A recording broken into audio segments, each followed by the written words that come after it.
Bismillahirrahmanirrahim. Assalamualaikum warahmatullahi wabarakatuh.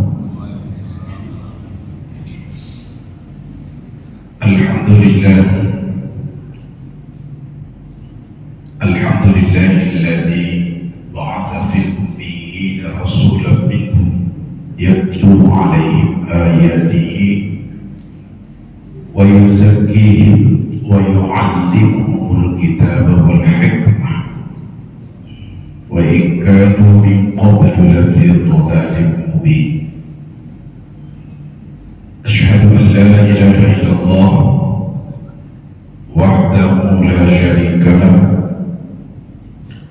al-malikul haqqul mubin wa asyhadu anna sayyidana wa nabiyyana Muhammadan abduhu wa rasuluhu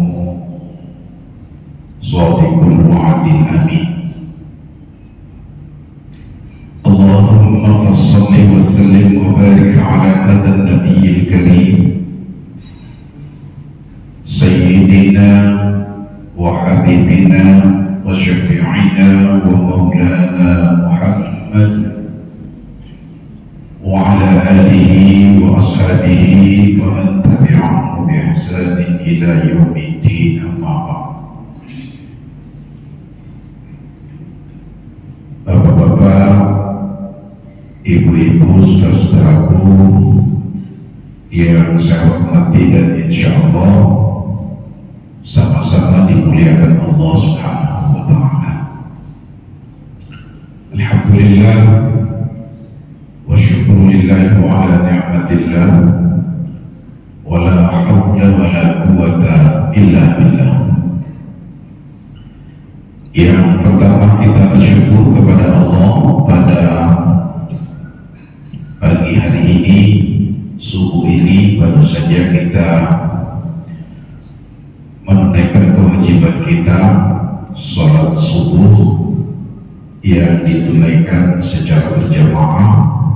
Alhamdulillah,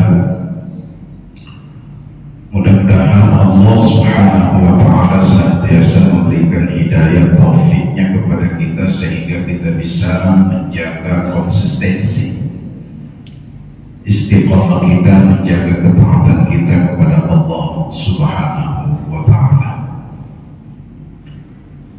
Salawat dan salam semoga senantiasa tercurahkan kepada junjungan kita Nabiullah Muhammad sallallahu alaihi wasallam, sosok hamba Allah yang menjadi rujukan kita, referensi kita, teladan utama kita dalam mengarungi berbagai macam dinamika kehidupan kita di dunia ini. Bapak Ibu sekalian, subuh ini saya ingin menyampaikan dan membacakan satu hadis. Hadis ini diriwayatkan oleh Imam At-Tabrani dan Al-Hakim dari Sahal bin Sa'ad berkata, Rasulullah sallallahu alaihi wasallam bersabda, "Atani Jibril alaihi salam, faqala ya Muhammad, ish ma syi'ta fa innaka mayyitun wa ahbib ma syi'ta fa innaka mafariqun wa'mal ma syi'ta fa innaka majzin bihi." Thumma qala ya Muhammad, syaraful mu'mini qiyamuhu bil-laili wa issuhu istighna'u 'anil nas. Hadis ini Bapak Ibu sekalian sering disebut nasihat Jibril kepada baginda Rasulullah Muhammad sallallahu alaihi wasallam. Jibril ini adalah as-sayyidul malaikah, pemimpinnya, penghulunya para malaikat, datang menyampaikan nasihat nasihat kepada As-Sayyidul Anbiya, penghulu pemimpin dari para nabi, yaitu Nabi Muhammad Sallallahu Alaihi Wasallam. Sering disebut hadis ini nasihat Jibril kepada Nabi Muhammad Sallallahu Alaihi Wasallam. Isi dari hadis ini ada 5. Kita terjemahkan dulu. Atani Jibril alaihi salatu wassalam. Jibril mendatangiku lalu berkata, Ya Muhammad, wahai Muhammad, ishma syi'ta fa innaka mayyit. Hiduplah sesukamu, tapi ingat, sesungguhnya kamu pasti mati. Wa ahbib ma syi'ta fa innaka mafariquhu. Cintailah siapa dan apa yang kamu suka, fa innaka mafariquhu. Tapi ingat, kamu pasti akan berpisah dengannya. Wa'amal ma syi'ta fa innaka majziyun bihi.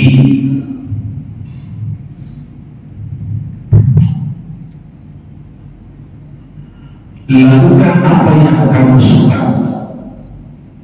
tapi ingat, setiap perbuatan perilaku kita pasti akan mendapatkan balasan dan akan dipertanggungjawabkan di hadapan Allah Subhanahu wa Ta'ala. Yang keempat, lalu kemudian Jibril mengatakan, Ya Muhammad, syaraful mu'minina qiyamuhu bil-lail. Kemuliaan seorang mukmin itu dilihat dari qiyamul lail, salat malam, tahajudnya. Wa issu istirnahu 'alal mu'minin, dan keperkasaan seorang itu dilihat ketidaktergantungannya kepada manusia.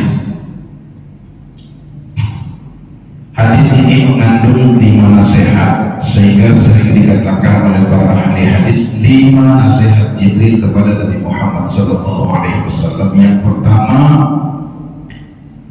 hiduplah sesukamu, sesungguhnya kamu pasti akan menjadi mayit.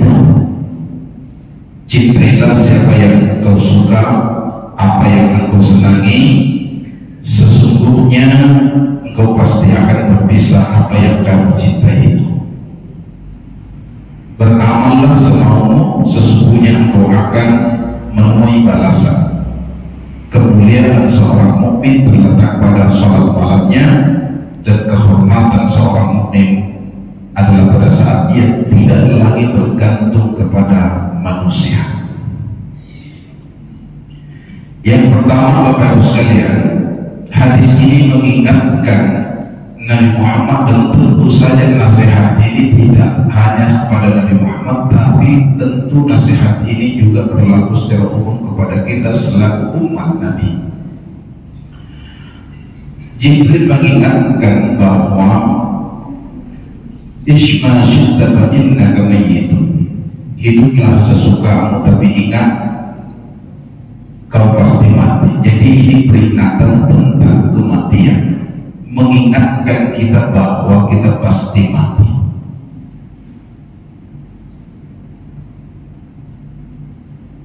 Aynama takunu yudrikumul maut.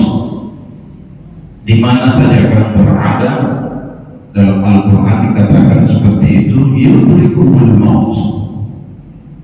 Kematian itu pasti akan menemukanmu, walau kuntum fi burujin musyayyadah, meskipun kamu bersembunyi di balik tembok yang kokoh dan tinggi, mati pasti akan menemukanmu. Qul innal mauta alladzi tafirruna minhu fa innahu mulaqikum. Katakanlah Muhammad, mati yang kamu hindari, yang kamu lari darinya, fa innahu mulaqikum, pasti dia akan menemukan kamu.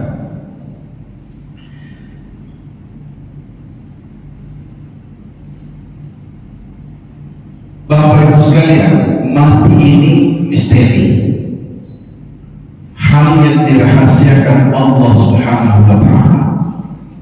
Ada 3 hal yang Allah rahasiakan terkait dengan kematian kita. Yang pertama, Allah rahasiakan terkait dengan waktu kematian kita. Sehebat apapun seseorang, dia tidak akan mampu mendeteksi kapan waktu meninggalnya, karena mati tidak berhubungan dengan usia. Ada orang yang sudah tua renta tapi tidak mati-mati, sementara seringkali kita dengarkan orang masih muda belia tiba-tiba dia meninggal dunia. Saya baru-baru ini, minggu ini, tetangga saya umur 25 tahun pulang main bulu tangkis, tidak enak perasaannya, bawa ke rumah sakit, meninggal. Umur 25 tahun, olahragawan, badannya sehat, tiba-tiba tidak enak perasaan, meninggal dunia. Artinya mati itu tidak menunggu usia tua. Demikian halnya mati itu tidak menunggu sehat atau sakitnya seseorang. Ada orang yang sakitnya tidak sembuh-sembuh, dari rumah sakit ke rumah sakit, dari dokter ke dokter, tidak mati-mati juga. Sementara ada orang yang kelihatan segar, bugar, sehat, tapi tiba-tiba kita dengarkan dia mati secara mendadak. Jadi mati itu rahasia Allah,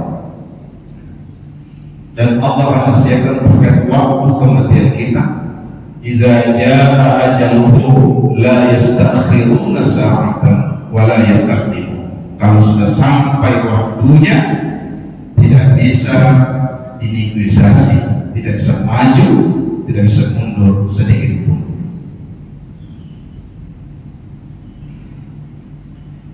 Yang kedua, Allah rahasiakan kematian orang itu terkait dengan tempatnya.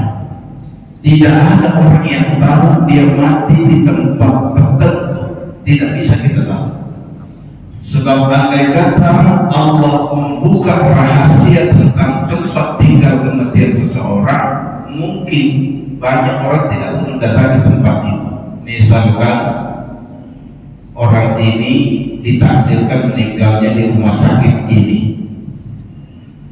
di rumah sakit A misalkan, pasti tidak mau datang, tidak mau masuk ke rumah sakit A karena dia tahu di situ saya beli. Dia selalu menghindar. Tapi Allah rahasiakan tempat tinggal kematian kita, di rumah sakit kah, di darat kah, di laut kah, di jalan kah, kita tidak tahu.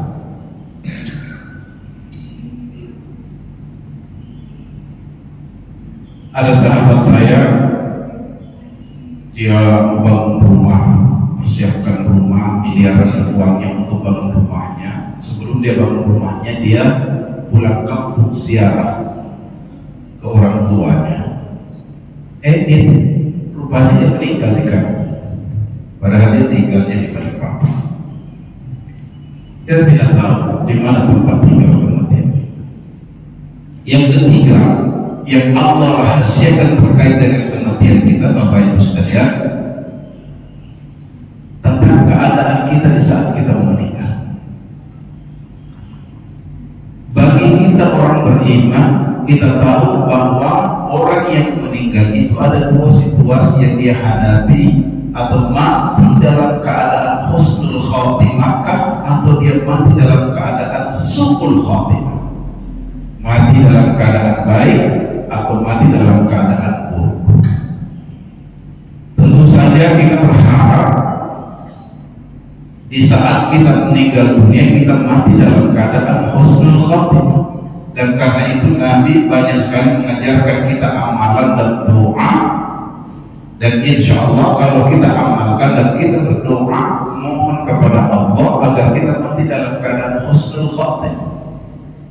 Pertanyaannya, apa indikasi orang itu mati dalam keadaan baik, mati dalam keadaan husnul khotimah?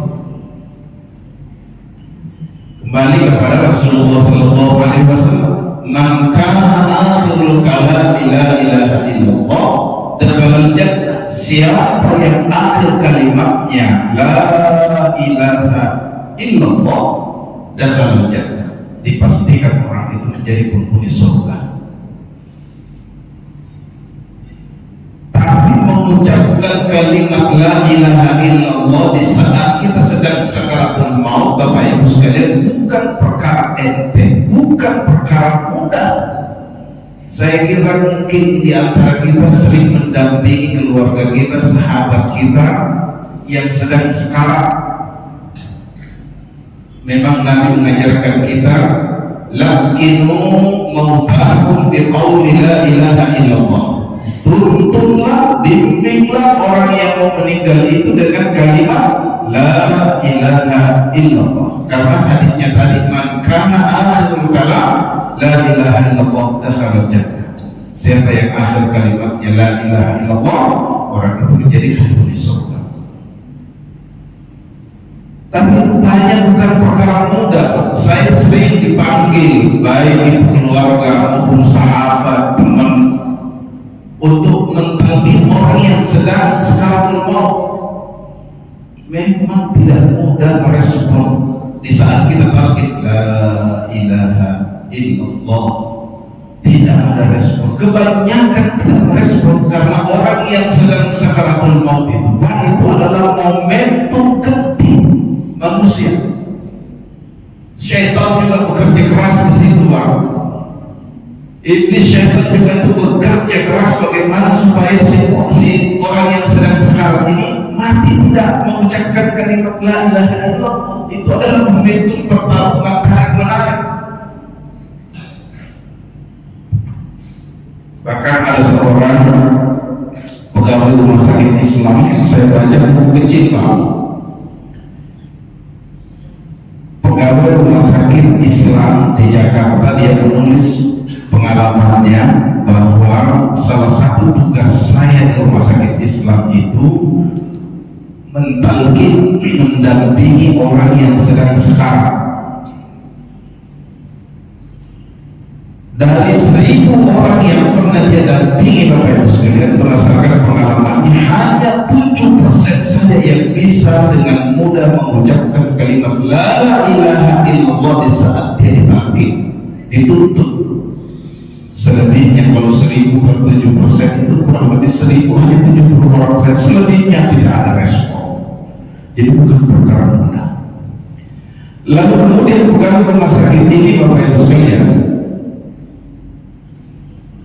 mendatangi sebagian besar dari 70 orang itu keluarganya. Dia ingin tahu, karena pada saat dia mendatangi 70 orang itu, Masya Allah, dia respon dengan baik, lalu kemudian dia mengucapkan kalimat tauhid itu, dan tidak lama setelah itu dia meninggal dunia. Pasti orang ini memiliki amalan yang membuat dia begitu mudah menghadapi sakaratul maut, dan dia mengucapkan kalimat la ilaha illallah. Apa kesimpulan yang dia temukan, Bapak Ibu sekalian? Sebahagian besar ada 3 yang amalannya yang sama. Nah, ini yang saya maksud tadi, bahwa Nabi itu mengajarkan kita beberapa amalan-amalan tertentu yang insya Allah kalau itu kita konsisten dan istiqamah mengamalkan, maka itu sangat memudahkan kita menghadapi sakaratul maut, dan insya Allah mati dalam keadaan husnul khatimah. Apa yang ditemukan? 3 yang persis sama, berbeda-beda, tapi ada 3 yang persis sama kepada 70 orang itu. Yang pertama, semasa hidupnya almarhum itu adalah orang yang senantiasa menjaga sholatnya di awal waktu, dan itu dia jaga secara konsisten. Dia sholat, dia kalau kita lagi kan di masjid, otomatis itu pasti sholatnya kita di awal waktu. Yang sering, tapi banyak juga orang yang tidak menjaga sholatnya di awal waktu. Kadang-kadang sholat duhur menjelang asar, asar menjelang maghrib, subuh, jam 6 pagi. Itu orang yang tidak menjaga sholatnya di awal waktu. Sementara salah satu amalan terbaik kata Nabi di saat ditanya oleh Bilal, ya Rasulullah, ajil amal afdal, amal apa yang bagus yang afdal ya Rasulullah? Kata Nabi, as-salatu ala waqtiha, sholatlah kamu di awal waktu. Karena di situ ada fadilahnya. Nah ini amalan pertama, jaga sholat di awal waktu. Yang kedua, semasa hidupnya Allah itu adalah orang yang selalu menjaga baca Al-Quran setiap hari, meskipun hanya sedikit. Al-Quran ini adalah pedoman hidup kita, dan mestinya itu menjadi bacaan harian kita. Kebanyakan kita biasanya membaca Al-Quran itu dan kita khatamkan itu pada saat bulan Ramadan. Begitu memasuki awal Ramadan, kita sudah siapkan Al-Quran di atas meja kita, dan alhamdulillah ada orang yang khatam sampai 5 kali, 3 kali, ada yang hanya 1 kali. Anehnya begitu selesai Ramadan, dia tutup Al-Qurannya, dia simpan kembali dalam lemari. Insya Allah tahun depan kita ketemu kembali. Seolah Al-Quran itu bacaan tahunan saja. Al-Quran itu bacaan harian. Nawaitu yutakum bi qira'atil Quran, terangilah rumahmu, terangilah hatimu di qira'atil Quran, dengan senantiasa membaca Al-Quran. Orang yang senantiasa berinteraksi dengan Al-Quran dengan baik, orang itu banyak sekali manfaat yang dia dapatkan. Orang yang selalu membaca Al-Quran setiap hari, Bapak Ibu sekalian, selain pahalanya 1 huruf, setiap pahala dapat 1 pahala, 1 pahala, berkali-kali lipat Allah lipat gandakan pahala 1 huruf itu, juga memberikan manfaat terhadap syaraf-syaraf kita.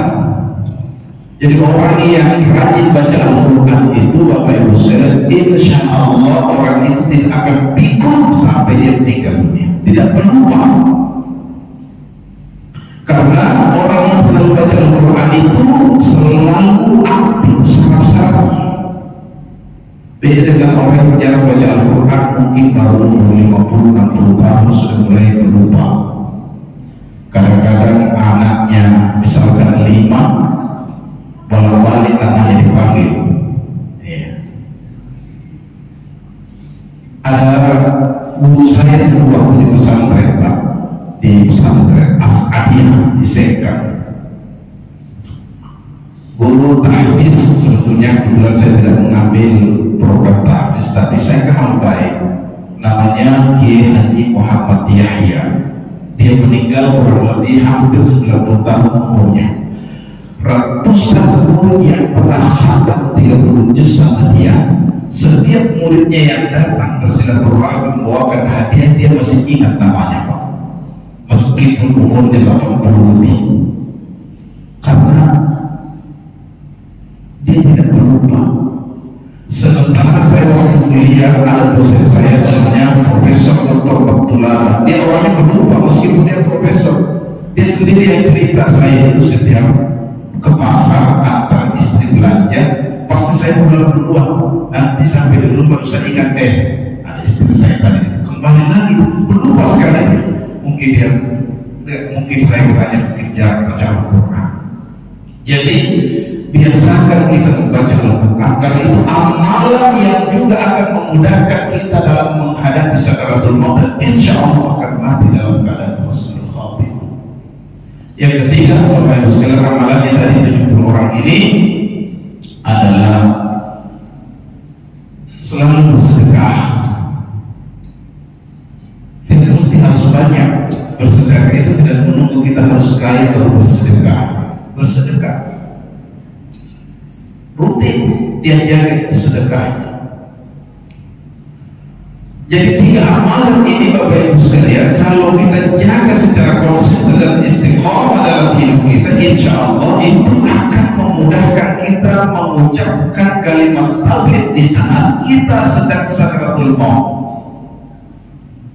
Artinya kita akan mati dalam keadaan husnul khatimah. Yang pertama, menjaga sholat di awal waktu. Yang kedua, senantiasa membaca Al-Quran setiap hari meskipun sedikit. Dan yang ketiga, selalu infak, bersedekah, berbagi, tidak mesti harus uang. Nah itu Bapak Ibu sekalian. Jadi hadis tadi ini yang pertama mengingatkan Rasulullah tentang kematian. Isma syi'ta fa innaka mayyitun, hiduplah sesuka kamu. Mau taat silakan, tidak taat juga silakan, tapi ingat engkau pasti mati. Dan mati tidak diberitahu oleh Allah kapan waktunya, di mana waktunya, dan bagaimana keadaan. Pokoknya persiapkan saja dengan baik dalam menghadapi kematian itu.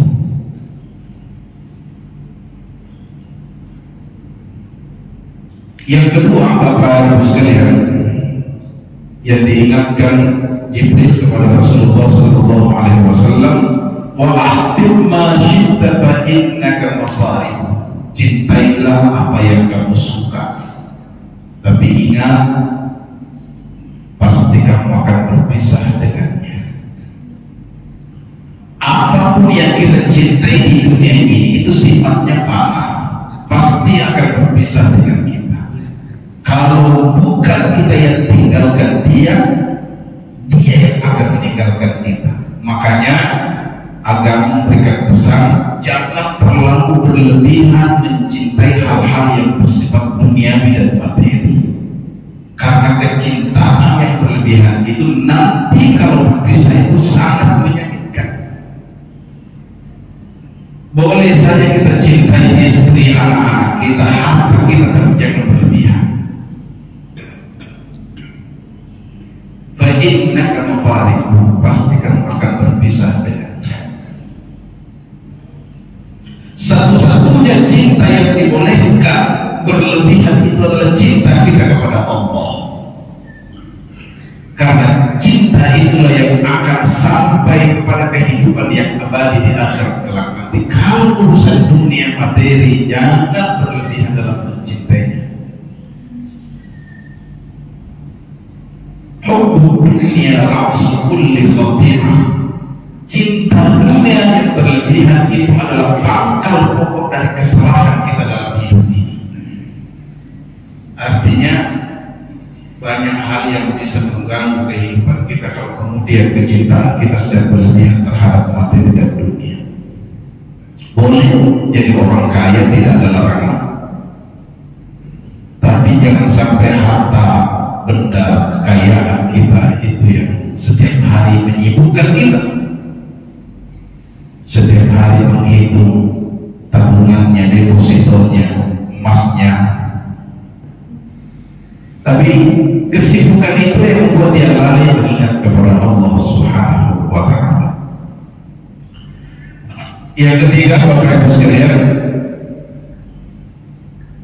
wa'mal ma syi'ta fa innaka majziyun bihi.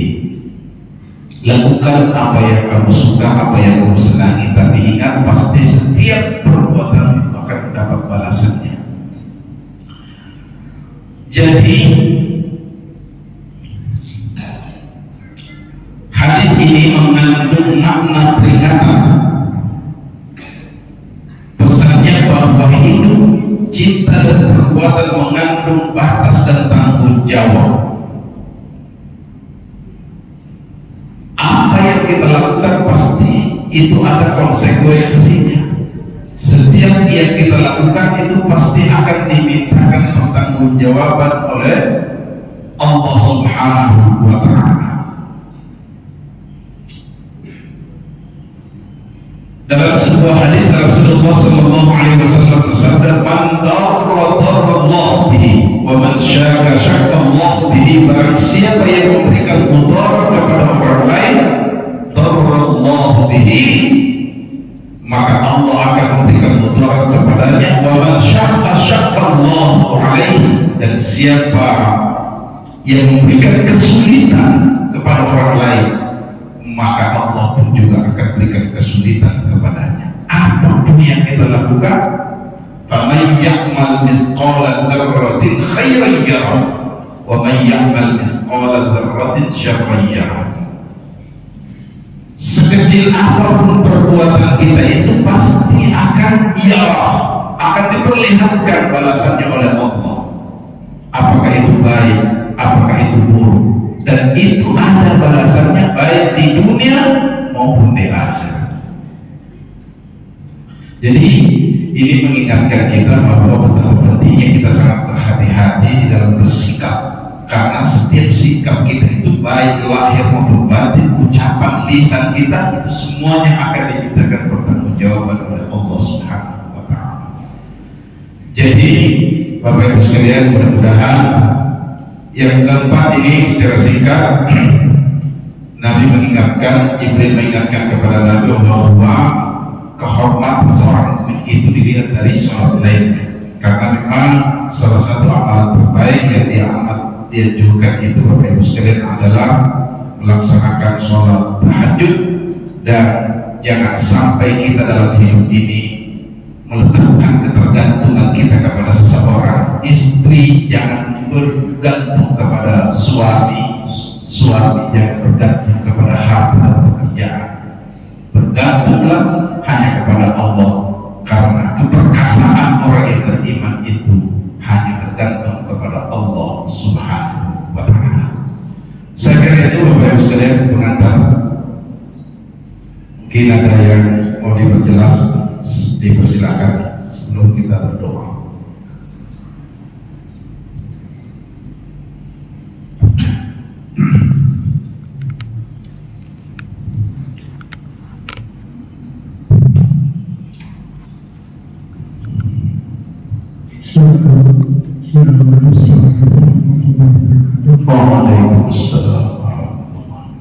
Misalkan karena waktu masih agak panjang, waktu suruh jam 5.48 ini masih 5.42, masih ada 6 menit.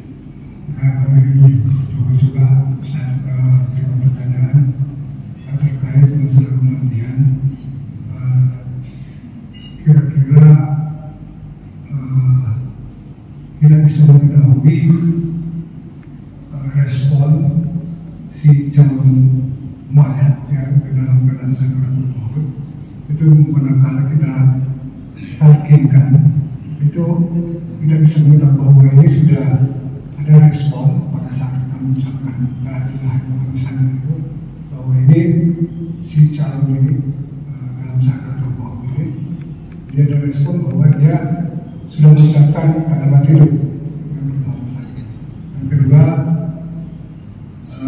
adakah tanda-tanda dalam mendengar bahwa ada tanda-tanda sebelum orang itu meninggal dunia, ada misalnya 40 hari sebelum meninggal sudah ada tanda-tanda di wajahnya, bisa 10 hari atau beberapa hari, kira-kira ada ciri-cirinya kan?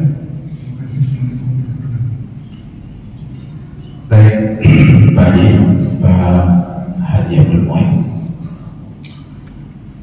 saya baru-baru ini jam 3 minggu ini, jam 3 subuh dijemput di rumah. Ada sahabat saya yang sedang sakaratul maut di rumah sakit Katujuso. Kata keluarganya, sudah beberapa kali dibacakan Yasin Ustaz, karena sudah sangat tersiksa kelihatan orang ini. Minta tolong bisa ke Ustaz ke rumah sakit, insya Allah saya jemput Ustaz, boleh. Saya datang, saya bacakan Yasin. Kalau kita bacakan Yasin itu, orang yang sedang sekarang itu diniatkan begini Pak, ya Allah, dengan berkah surah Yasin ini, jika hamba ini masih diberikan kesempatan untuk hidup, angkatlah penyakitnya, sembuhkanlah dia. Tapi jika ini adalah penyakit terakhir yang dia hadapi sebelum dia meninggal, surah Yasin ini, ya Allah mudahkanlah dia dalam menghadapi kematiannya.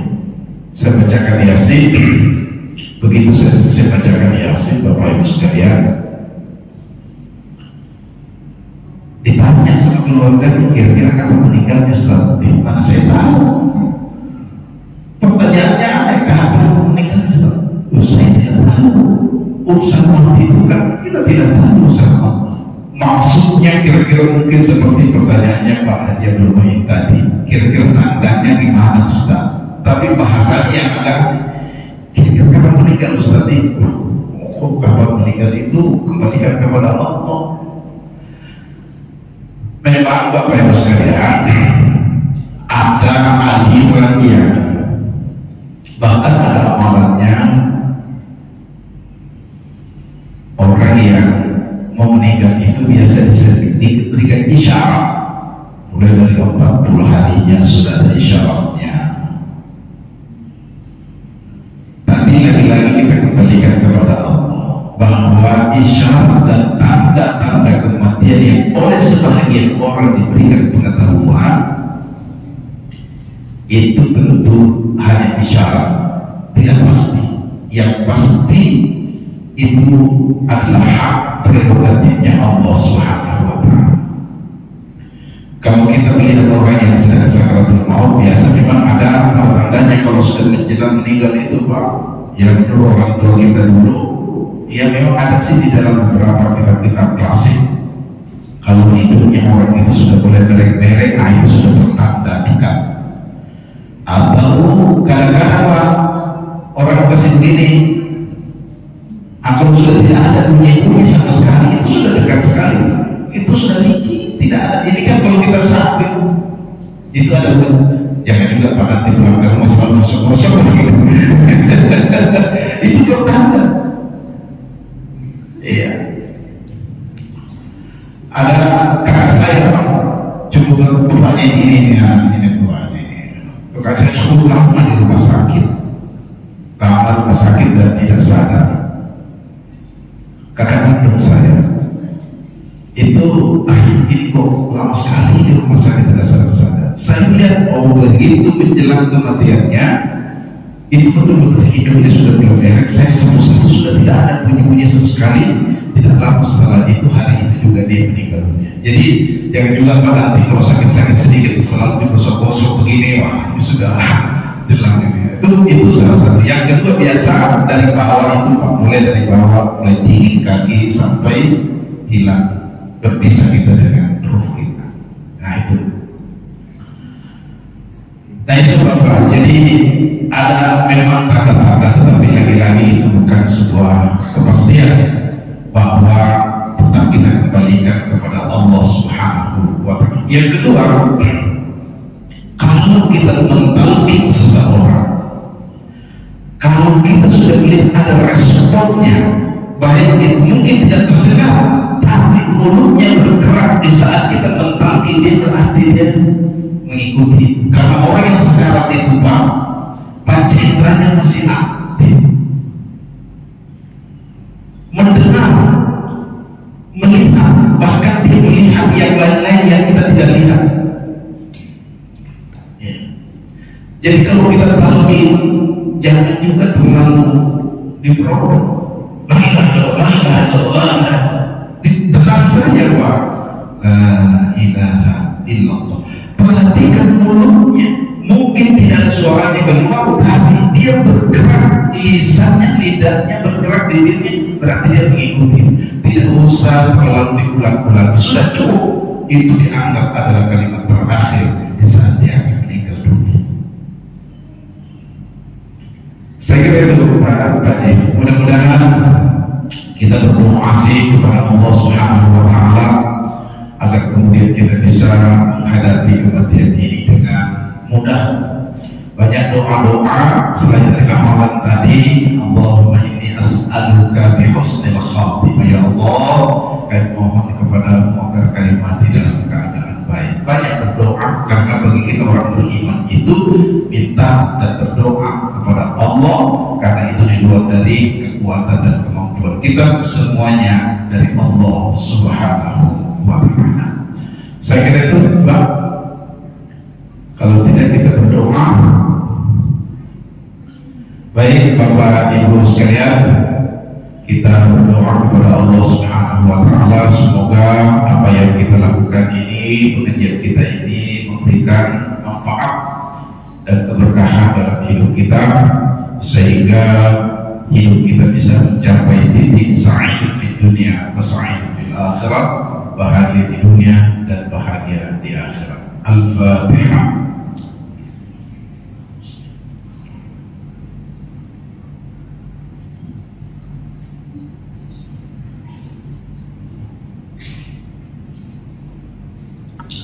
Bismillahirrahmanirrahim. Alhamdulillahi rabbil alamin. Hamdan katsiran thayyiban mubarakan fihi ala kulli hal. Hamdan yuwafi ni'amahu wa yukafi mazidah. Ya Rabbana lakal hamdu wa lakal syukru kama yanbaghi li jalali wajhikal karim wa 'azimi sultanik. Allahumma shalli wa sallim wa barik ala sayyidina Muhammadin wa ala alihi wa sahbihi wa barik wa sallim. اللهم أصلح لنا ديننا الذي هو عصمة أمرنا، وأصلح لنا دنيانا التي فيها معاشنا، وأصلح لنا آخرتنا إليها معادنا، واجعل الحياة زيادة لنا في كل خير، واجعل الموت راحة لنا من كل شر. ربنا تقبل منا دعاءنا إنك أنت السميع العليم، وتب علينا إنك أنت التواب الرحيم. ربنا آتنا في الدنيا حسنة وفي الآخرة حسنة وقنا عذاب النار، والحمد لله رب العالمين. Assalamualaikum